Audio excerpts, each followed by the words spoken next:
Grogre, le petit ogre.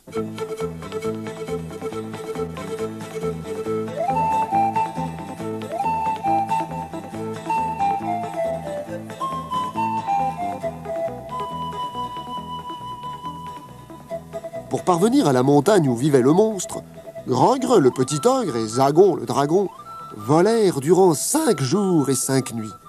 Enfin, au matin du 6e jour, ils atteignirent un pays étrange et désolé, un pays où il n'y avait ni arbres, ni fleurs, ni animaux.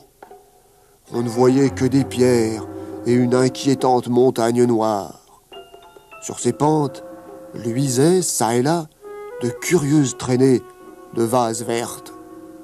Un peu partout, on voyait aussi des os, des squelettes entiers d'ogres, de dragons et de tous ceux que le monstre avait dévorés.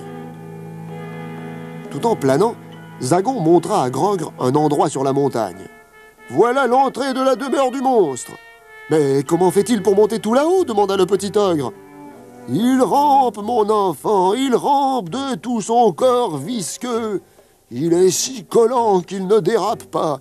Mais la bave qu'il laisse sur son chemin est si glissante que nul ne peut le suivre. »« Mais, dit Grogre, nous n'avons pas à grimper, nous pouvons voler. »« Bien sûr, cramponne-toi !» Et le dragon s'éleva à tire-d'aile jusqu'à l'entrée du tunnel. Arrivé devant le tunnel, Zagon s'agrippa avec ses puissantes griffes au rebord de pierre. « Vite, Grogre, saute! Je ne peux plus tenir, ça glisse trop !» Grogre ferma les yeux, serra les dents et courageusement, il sauta. Ouf! Il se posa juste à l'entrée du trou. Il était sauvé. Mais voilà qu'il glissait sur la bave verte. Et il n'y avait rien pour se retenir. Il allait tomber dans le vide. Il glissait de plus en plus quand Zagon le rattrapa de justesse. Puis, rassemblant ses forces, le dragon le projeta dans le tunnel. Comme il faisait sombre, tout était recouvert de vases vertes, poisseuses et puantes. Malgré son dégoût, Grogre se mit à avancer à 4 pattes. Flip, flop. Ses mains pataugeaient dans la boue. Flip, flop. Ses genoux s'engluaient. Il commençait à entendre un étrange grondement, lent, sourd, régulier. C'étaient les battements de cœur du monstre. Puis, une faible lumière apparut. Elle émanait du corps luisant de l'horrible bête. Grogre avait atteint le bout du tunnel.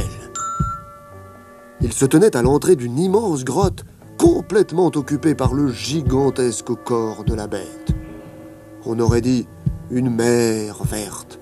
Des centaines de tentacules émergeaient et des dizaines d'yeux clos flottaient à la surface.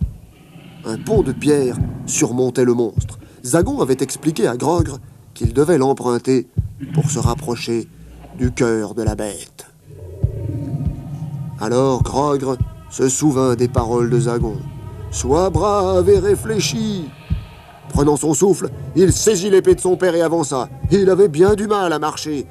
Le pont était recouvert de la même bave, visqueuse et glissante. Enfin, il parvint au-dessus du cœur rouge du monstre. Soudain, Grogre bondit en arrière. Un tentacule lui avait effleuré la jambe. Et comme il sursautait, son pied glissa. Aussitôt, il brandit son épée en avant pour retrouver l'équilibre, mais l'épée frappa le pont. Et un grand bang retentit dans la grotte. Le monstre endormi s'éveilla.